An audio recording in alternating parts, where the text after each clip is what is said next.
श्री स्वामी समर्थ. श्री गुरुदेव दत्त. गुरुचरित्र अध्याय 6. पुलस्त्य या ब्राह्मणाची पत्नी कैकई मोठी ईश्वरभक्त होती. ती नित्यनियमाने शिवलिंगाचे पूजन करीत असे. त्याशिवाय ती अन्नग्रहण करीत नसे. एके दिवशी पूजेच्या वेळी शिवलिंग काही केल्या सापडेना. शेवटी आपला व्रतभंग होऊ नये म्हणून तिने मातीचे शिवलिंग तयार केले व ती त्याची पूजा करू लागली. त्यावेळी तिचा पुत्र रावण मातेच्या दर्शनासाठी तेथे आला. आईला नमस्कार करून त्याने मातेला विचारले, तू कोणाची पूजा करतेस व कशासाठी करतेस? तेव्हा कैकई म्हणाली, शिवलिंगाची पूजा केल्याने कैलासपद प्राप्त होते. तेव्हा रावण म्हणाला, मी तुझा पराक्रमी पुत्र असताना मृत्तिकेच्या लिंगाची कशाला पूजा करतेस? मी तुला कैलास पर्वतच आणून देतो. रावणाने आईजवळ अशी प्रतिज्ञा केली, मी कैलासासह शिव, शंकर, पार्वती यांना लवकरच लंकेत घेऊन येतो. असे म्हणून तो त्वरेने शुभ्र सुंदर कैलास पर्वताजवळ आला. आपल्या 20 हातांचा जोर लावून कैलास पर्वत उपटू लागला. शेवटी आपल्या 10 शिरांचा जोर लावून कैलास पर्वत उचलण्याचा प्रयत्न करू लागला. कैलासावरील देवगण भयभीत झाले. पार्वती भिवून शंकराजवळ आली. कैलासाला असे हादरे का बसतात असे विचारू लागली. तेव्हा शंकर तिला म्हणाले, तू चिंता करू नको. रावण माझा भक्त भक्तीने खेळ करीत आहे. त्यामुळे रावणाची 10 मस्तके.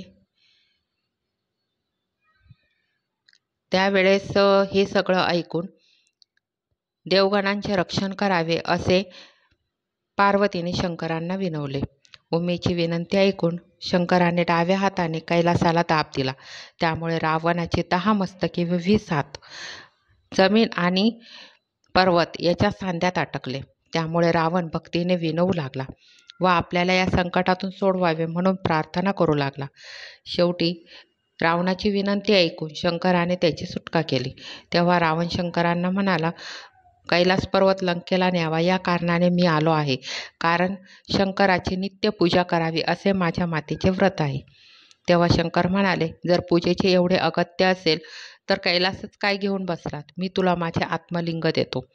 तुझ्या मनातील वासना पूर्ण करेल असे हे आत्मलिंग आहे. हे लिंग म्हणजे माझा प्राण आहे. ज्याच्याजवळ हे लिंग असेल त्याला मृत्यू नाही. याचे दर्शन घेतल्याने सर्व दोष नष्ट होतील. परंतु हे तुझ्या नगरात घेऊन जाताना वाटेत कुठे ठेवू नकोस. तुझ्या नगरी गेल्यानंतर 3 वर्ष तू याची पूजा कर, म्हणजे तुला ईश्वरपद प्राप्त होईल. हा सारा प्रकार देव ऋषी नारदाला कळाला. तो अत्यंत त्वरेने इंद्रलोकास गेला. नारद इंद्रांना म्हणाला, शंकराने रावणाला अमरत्व दिले. लंकेश्वर रावणाला शंकराने आत्मलिंग दिले, त्यामुळे आता तो अमर होणार आहे. हे ऐकून इंद्र नारदाला म्हणाला, नारदा, आता यावर काय उपाय करायचा ते तू लवकर सुचव.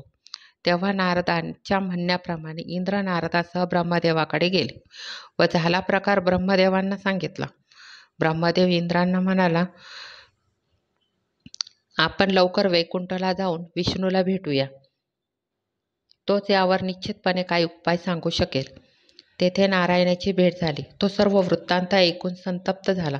देवकार्याचा नाश झाला असे म्हणून शंकराला भेटण्यासाठी कैलासाला गेला आणि शंकराला म्हणाला, आपण हे काय केले? रावणासारख्या क्रूर दैत्याला आत्मलिंग दिले, प्राणलिंग दिलेत, ते देऊन त्याला अमरत्व दिलेत. त्यामुळे सर्व देवपणा त्याच्या घरी गेला. तो आता स्वर्ग नक्कीच हस्तगत करील. विष्णूने आपल्या सुदर्शन चक्राने सूर्य झाकून टाकला आणि विष्णू नारदाला म्हणाले, रावणाला स्नान संध्या वेळेवर करायची सवय आहे. तेव्हा तू पुढे जाऊन त्याच्याशी बोलत बसून त्याला पुढे जाण्यास विलंब कर. मी गणेशाला विघ्न निर्माण करण्यासाठी पाठवतो. त्याने गणेशाला बोलवले. रावण नेहमी तुझी उपेक्षा करतो आणि सर्व देव तुला वंदन करतात. त्याने शंकराला फसवून अत्यंत महत्त्वाचे मौल्यवान असे प्राणलिंग नेले आहे. तेव्हा तू पटूचे रूप घेऊन रावणाकडे जा. शंकराने त्याला प्राणलिंग जमिनीवर ठेवू नको असे बजावले आहे. वाटेत सूर्यास्त होईल तेव्हा रावणाला साई संध्या करण्यासाठी ते प्राणलिंग कोणाकडे तरी द्यावे लागेल. तेव्हा तू बालकाच्या रूपाने त्याच्याजवळ जाऊन ते आत्मलिंग सांभाळण्यासाठी घे. रावण तुला विश्वासाने देईल ते तू भूमीवर ठेव. गणेश पटूच्या वेशात तेथे आला. एका बाजूस समिधा तोडीत असल्याचे भासून त्याने रावणाचे लक्ष आपल्याकडे वेधून घेतले. रावणाला पाहून गणेश घाबरला व तेथून पळून जाऊ लागला. तेव्हा रावणाने त्याला अभय दिले. रावण त्याच्याजवळ गेला. त्याला विश्वासात घेऊन आपली संध्या होईपर्यंत प्राणलिंग हातात धरून ठेवण्यास सांगितले. गणेशाने त्याची विनंती मान्य केली, परंतु मी लहान आहे. मला हे प्राणलिंग हातात जास्त वेळ घेऊन उभे राहता येणार नाही. माझे हात दुखायला लागतील. तेव्हा मी तुला 3 वेळा हाक मारीन, तरी तू आला नाहीस तर मी हे आत्मलिंग प्राणलिंग हातातून खाली ठेवीन, असे म्हणाला. रावण अर्धे देत असतानाच गणेशाने रावणास हाका मारण्यास सुरुवात केली. परंतु रावण ध्यान करीत होता, त्यामुळे तो 3 हाका झाल्या तरी आला नाही. शेवटी गणेशाने सर्व देवांना साक्षी ठेवून हातातील आत्मलिंग जमिनीवर ठेवले. हे समजतात रावणाने गणेशाला मारण्यास सुरुवात केली.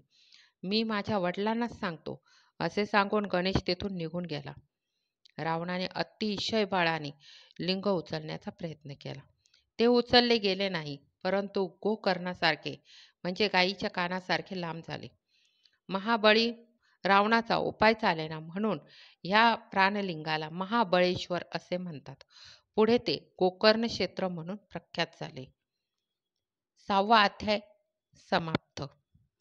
इथे ना आपण एकच समजू शकतो की गर्वाने किंवा अहंकाराने आपण देवाला जरी घ्यायला गेलो ना,